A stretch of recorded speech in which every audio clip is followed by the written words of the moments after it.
Comentar um pouco acerca deste evento e daquilo que poderá ser, portanto, recebo aqui neste espaço a doutora Alda Salomão. Boa noite, bem-vindo a este local. Portanto, temos amanhã esta cerimónia de tomada de posse do Presidente da República. O que em termos gerais pode significa esta cerimónia para os moçambicanos e para o país em si? Muito boa noite e muito obrigada pelo convite. Esta cerimônia marca um marco histórico importantíssimo para o país. Penso que nós vamos entrar para uma fase da história do país em relação ao qual devemos estar todos muito atentos, porque viemos de um mandato muito complicado, muito complexo, e é certamente interesse de todos nós acompanharmos de perto, mas sobretudo participarmos muito de perto sobre, em relação aos processos e nos processos que vão acontecer daqui em diante. Esta investidura é uma investidura sui generis, porque carrega consigo toda uma complexidade de várias dimensões. Então penso que é uma investidura que não é qualquer investidura. E quais poderão ser uma das grandes questões que tem sido colocado, tanto que se espera, ou um dos pontos mais altos desta cerimónia é o discurso inaugural do Presidente da República, após a sua tomada de posse. O que espera que sejam as linhas que deverão orientar este discurso? Eu penso que seria muito interessante ouvir do Presidente da República, uma vez que ele vai continuar, digamos assim, à frente dos destinos do país, fazer a sua própria avaliação sobre o progresso que fizemos em relação às grandes linhas que ele próprio traçou para o mandato que agora cessou. Portanto, é a minha esperança que, sobretudo tendo em conta todas as dificuldades que nós enfrentamos como nação e como sociedade, o Presidente diga, em termos muito concretos e muito simples para nós, o povo, percebermos, não é? O que é que fizemos em relação à paz. Acompanhamos muito atentamente os desenvolvimentos e o esforço pessoal do Presidente da República nesse contexto, mas ele tem mais detalhes, tem mais assuntos para nos trazer e tem atualizações que nós precisamos de perceber. Em relação à corrupção, o Presidente foi muito veemente durante o seu mandato em afirmações de combate à corrupção, e nós vimos uma grande movimentação ao nível das instituições competentes nessa matéria. Seria muito bom que o Presidente, em termos muito concretos e muito simples, também nos dissesse onde é que estamos e para onde é que vamos nesse sentido. De uma maneira geral, progressos em relação à boa governação do país. Legalidade, participação, inclusão. Há uma grande preocupação de todos nós em relação à situação militar. Portanto, é nosso interesse também perceber um bocadinho melhor, ainda que em termos gerais, quais são as estratégias que se estão a considerar para nós, como um todo, como um país, eliminarmos a questão e o espectro da guerra. Não será possível nós desenvolvermos este país com a situação militar que estamos a enfrentar. E o desafio que o Presidente da República já se propôs, eu ouvi-o hoje na rádio dizendo que estes primeiros 5 anos do seu mandato, da sua governação, foram de aquecimento e agora vem o período de corrida rumo ao desenvolvimento. Será importante que nós percebamos como é que isso vai acontecer, sobretudo num contexto de guerra.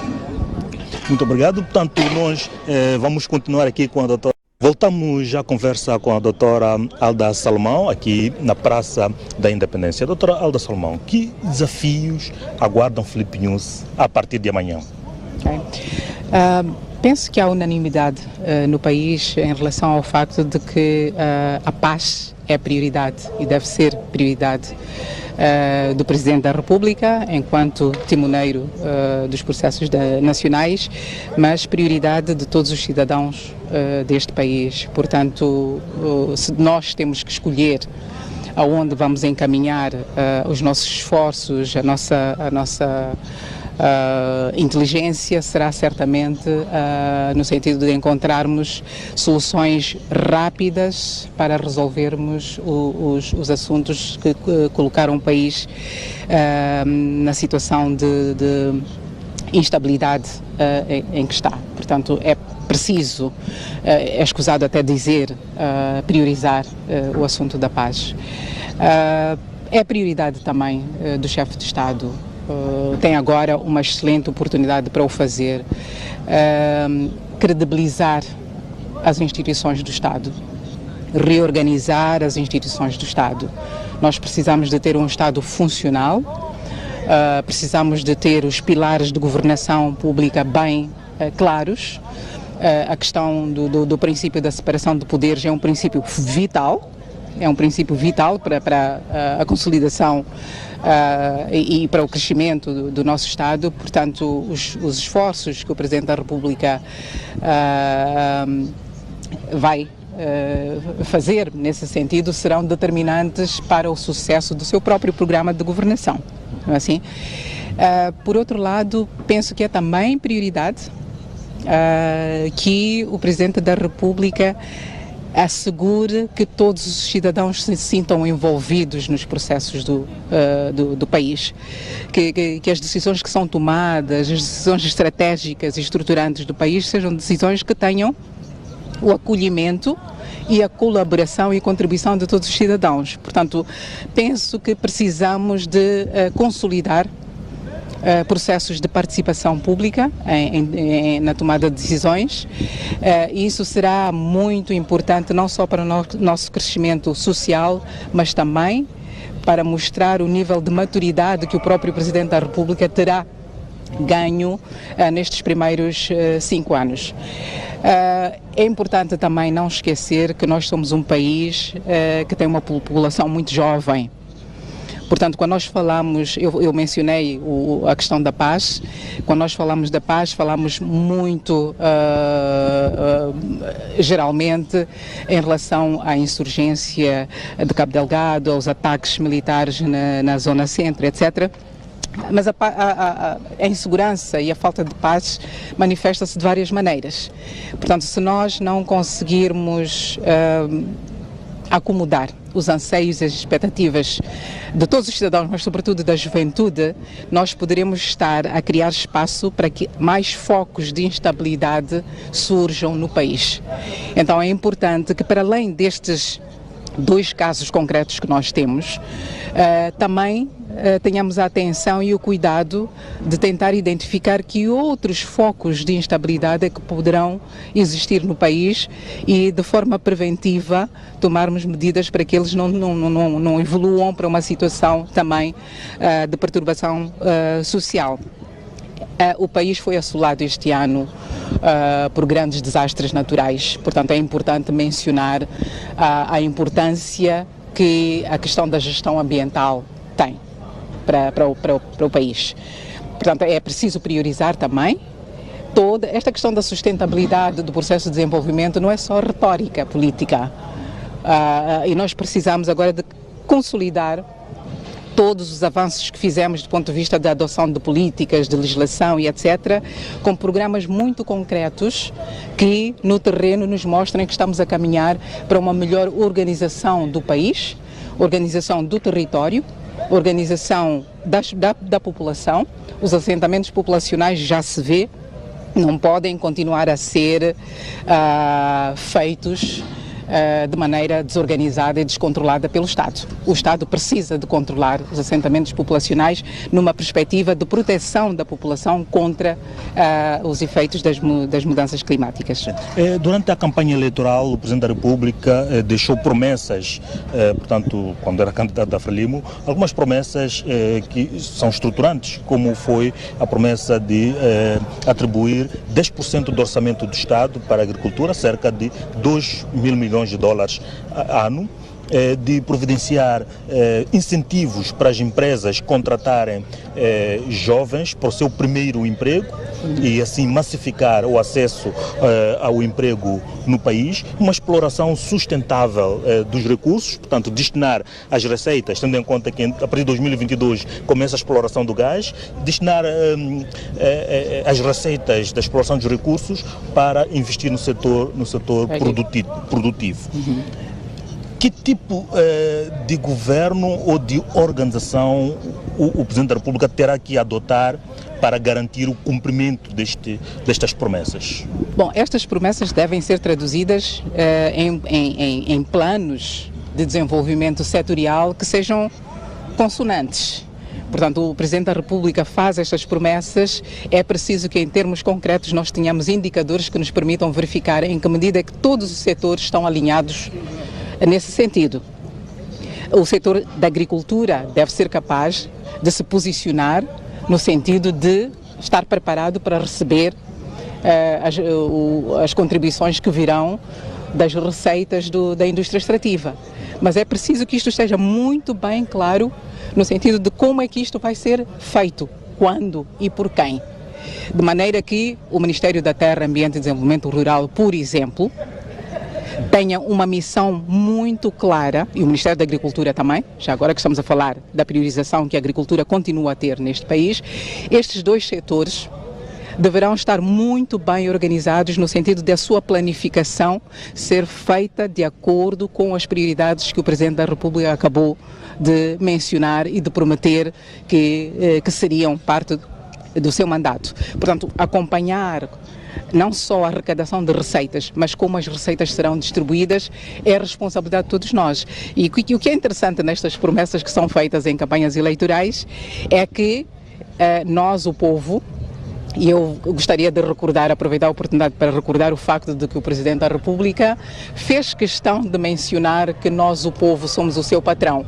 E acho que chegou o momento, penso que não o fizemos ainda de maneira muito clara, e muito expressa e muito concreta, chegou o momento de nós mostrarmos que somos realmente o patrão, prestando atenção à maneira como em cada setor as promessas do Presidente estão a ser cumpridas, para que no final do mandato nós digamos, Excelência, Sr. Presidente, como é que estamos em relação a este e aquele aspecto e a esta e aquela promessa que Vossa Excelência fez no ato da sua investidura. Sim. E outro desafio é da descentralização. O país tem um novo formato, portanto, tanto de ligação de governadores ao nível das províncias, e o que espera que tanto possa vir a ser o papel do Presidente da República na implementação, na efetivação deste aspecto de descentralização acordado e que está a ser implementado, portanto, a partir das eleições passadas? Bom, em primeiro lugar, é preciso reorganizar todo o formato e a estrutura da administração pública para que os governos provinciais e distritais tenham de facto o mandato e os poderes de facto, não digo apenas do ponto de vista de legislação, mas tenham de facto o poder que precisam de ter para que a descentralização seja uma realidade. A descentralização tem um objetivo muito claro, é aproximar os dirigentes das populações e assegurar que as preocupações das populações são acatadas pelos dirigentes que se colocam e se posicionam mais próximos delas. Portanto, a interação entre os governantes e os cidadãos é fundamental num processo que se diz, ou num cenário que se diz de descentralização. A partilha de poderes entre o nível central e os demais níveis da hierarquia da administração pública é também uma das características do processo de descentralização. Portanto, cabe ao Presidente da República assegurar que os objetivos para os quais a estratégia de descentralização nos indica e a legislação sobre descentralização nos orienta, que sejam de facto alcançados e que ele próprio deu o exemplo no sentido de partilhar o poder. Descentralizar significa partilhar o poder. Mas uma última pergunta: o Presidente da República tem mais 5 anos para fazer história. Sim. E entrar para os anais da história de uma forma brilhante na história do país. Quais são as ações que considera ou que aconselharia Filipe Nyusi a fazer para que de fato possa ser aquele presidente de Moçambique que vai ser lembrado para o resto da vida? O presidente Nyusi vai iniciar um mandato extremamente complexo. E ele, a título pessoal, tem agora a responsabilidade de servir de referência em relação a como é que este país deve ser conduzido, a como é que este país se deve organizar, a como é que este país se deve posicionar. Portanto, a reputação do país começa, sobretudo, pela reputação de quem o lidera. Então, penso que o presidente Nyusi tem o desafio muito grande de mostrar como é que ele pode dar a volta por cima à situação de descredibilização da liderança do país, descredibilização das instituições do país, a reputação do país. Não está nos seus melhores dias, portanto cabe ao Presidente da República resgatar o bom nome e a boa imagem de todos nós. Não é só um problema dos líderes, é um problema de toda uma nação que está mergulhada num cenário que não é dos melhores. Então, se o Presidente da República, nos próximos 5 anos, conseguir que as instituições que lideram o país consigam posicionar-se de maneira a voltarem a ganhar a confiança dos cidadãos, primeiro, e depois a confiança ao nível internacional, nós teremos muitos motivos para considerar que teremos tido um líder à altura das nossas expectativas.